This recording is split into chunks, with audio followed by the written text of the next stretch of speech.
Wes Coffman.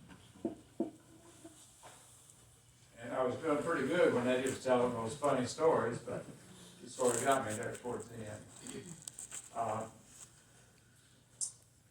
I came to the University of Tennessee in 1963 to play basketball. And I hadn't been there very long until I started hearing about this athlete across town at a high school who played baseball, football, and basketball. But I didn't meet Billy Justus until 1965 when he was playing defensive back for the University of Tennessee freshman team. Now, as the Reverend said, he played a lot of sports, but he started with football. Now, Billy and I talked about that a lot, and we talked about his days playing football, and he said, they recruited me as a quarterback, but they made me play defensive back. And he said, they also wanted me to tackle the runners high in the chest. And I told them I would tackle them at their feet. And they said, no, you have to tackle them in the chest. He said, I'll tell you what, when I miss a tackle, I'll start tackling them high. He never missed a tackle, and he didn't change. Billy was too smart to tackle him high because he knew he might get hurt, so he didn't want to do that. And he was also too smart to continue to play football. And as you said, he switched to basketball. Now, in 1967, we won the Southeastern Conference for the first time with UT in 25 years. We only had 9 scholarship players on that team. 3 of them are no longer with us, but they're in this picture.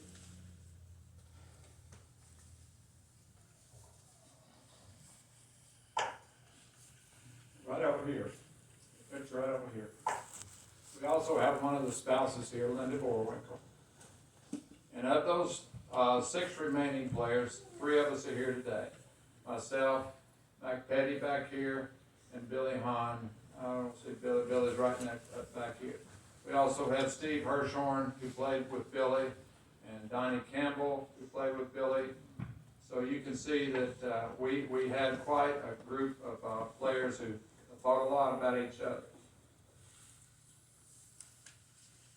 During that magical period, we tagged each other with nicknames.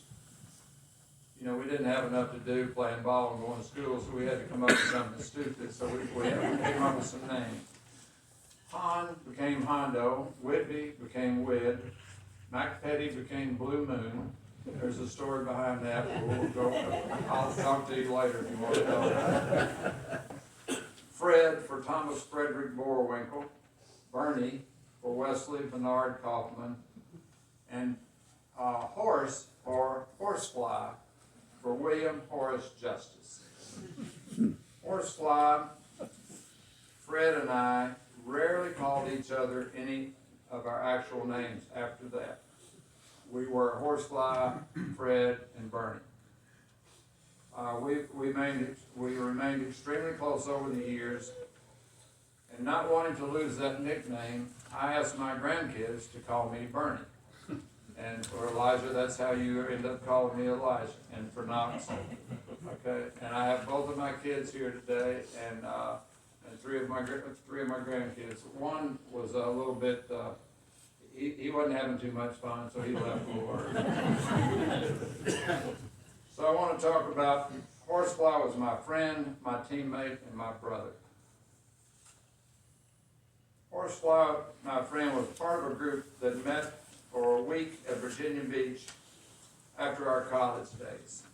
And we held, as Eddie and I talked about this a while ago, we held Olympics for the women, and we held co-ed sports games, and they were always very competitive on the beach. But Billy was also my competitor. I got started playing tennis, and some of you know that Billy played tennis later.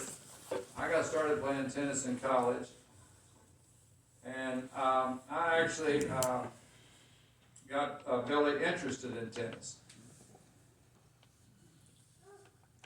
And we were always very competitive, and as some of you know, he liked to play on the hot days. I think there's a guy in the room who knows that real well, might hear a story about him. He liked to play on the hot days. And so there's a picture up here that some of you might have seen. It was taken with us at the beach. I don't remember who those two guys are. I know they were in the past, but I don't remember them anymore. But anyway, Billy was weighing about 180 pounds then. And so we were in Hilton Head in 1980 in August, and we had a week there, and we played for 2 hours every day on clay courts. Now, for you tennis players, you know 2 hours at Hilton Head on clay courts can get pretty hot. So after 4 days, we had each won 4 sets apiece. We could only get in 2 sets because neither one of us were very good at keeping the ball or hitting winners. And Luke can attest to that. But you know, we could run down the ball. We could go after a lot of balls, and we kept the balls in play. So we were tied after 4 days, and on the 5th day, we had 2 more sets to play, and both of us wanted to win those 2 sets. So we battled for 2 more hours, ended in a tie again, and as we left the court, dirty and bleeding from diving on the court, trying to get the balls, having not spoken to each other for about 15 minutes in the last set, we sat down on the side over there next to each other, still not speaking. We were sitting there bleeding and dirty. We noticed that 2 guys were sitting outside waiting to come on the court. And so we looked up and said, "You guys have this court?" And they said, "Yeah." I said, "Well, come on." And they said, "Well, we have watched you 2 play for the last 15 minutes. You never said a word to each other. You never smiled.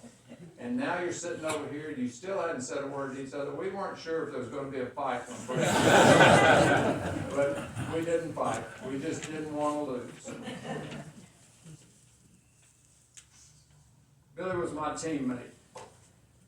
Not only was he an excellent athlete, as you've heard and read, he knew how to form lifelong bonds through the trust that develops on teams. Many of you in this room have played on sports teams or been in organizations that have goals. Many times these sports teams do not reach their potential. Our group, which I've already showed you has shown up for today, was very special and cared more about each other and about the team than we did about individual honors. Now you might find that amazing when you look at this picture over here that I just pointed out with Tom Boerwinkle, Bill Justus, and Ron Whitby. Tom Boerwinkle was the number 4 pick in the NBA draft, played 10 years for the Chicago Bulls, and still holds the record for the most rebounds in a single game with 37 rebounds. Ron Whitby was a 4-sport letterman at Tennessee, lettered in baseball, golf, All-American in basketball, All-American punter. 10 years with the Dallas Cowboys, All-Pro, played in the ABA for the New Orleans Jazz, and played on the senior tour at golf. Pretty good athletes, right? And then you got Bill Justus, which you've already heard a lot about. And he played. He was drafted by the Chicago White Sox out of high school. He was, like we said, All-American in basketball. Now, he was drafted for the Dallas Cowboys, but Reverend, he never played for them, okay? He was drafted by the Dallas Cowboys. He was also drafted by the NBA and the ABA. But he was offered more money by Converse, if you can imagine. If you could get out and get a job making more than you could play in a pro sport. Can't imagine that today, but I think, Lord, you told me he was offered $25,000 by the sports teams and $30,000 by Converse, right? Okay, so he chose Converse, and he had a successful, real successful business careers, as you all know.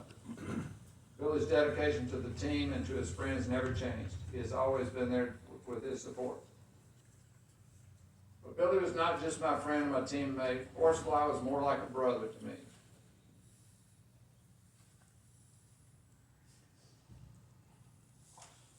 My own brother passed away when he was 36 years old.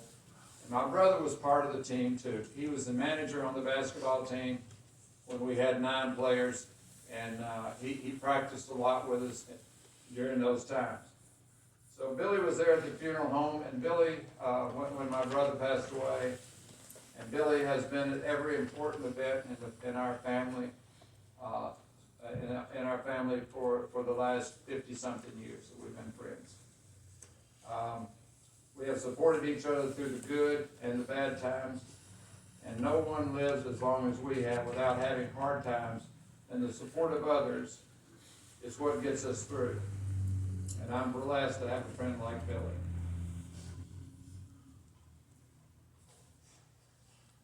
I'm sitting here looking at my children, and they're going to have to quit doing this because I'm having trouble. Anyway, Billy had another role in our family where he's known as Uncle Billy. He became Uncle Billy to my two children, both of whom are here today.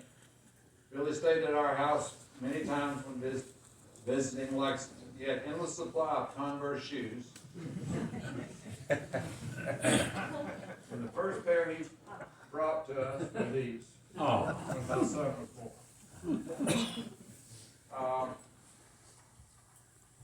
4. And Billy kept us in shoes and gear for all those years he was with Converse. Later on, he got into soccer, and he kept my daughter supplied with soccer balls. This past week, she reminded me of the time he came with at least 15 high-quality soccer balls, and after that, she was the favorite of all the girls who played on our team because she had all these high-quality soccer balls. You know. She also reminded me of all the booby traps that my two kids used to set for him when he was in our house. I felt sorry for him, but you know, they set all these booby traps, pouring water on his head, throwing balls down the steps at him. And then, as I was talking to my daughter, she said, "Dad, now that I'm an adult, I cringe at what we did, don't I?" But he forgave them, and he showed up at their weddings, and he's been a supporter all along. But many years before he showed up at my children's wedding, he was in our wedding. And he came into the rehearsal dinner wearing white pants. But what he didn't realize is those underwear he had on under there with the red hearts on them were showing through those white pants. Needless to say, he took a lot of ribbing from the guys that were there. But as always, Billy was a good sport and just laughed it off. We also went on vacations with Billy and the Borwinkles. Linda's here, the Pettys, Mac and Gloria are back here. And we organized competitive games with adults and kids, and we kept that up for many years after college.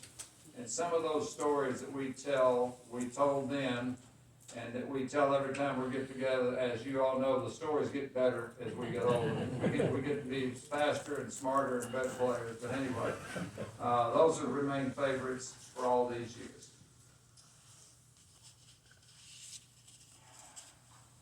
I want to end this part of the celebration by talking about the grace and dignity of Billy's last few years. Despite our concerns about him being alone, especially during COVID and after shutdowns, he always insisted he was fine and didn't want any medical help. He just wanted his friends and his family and his independence.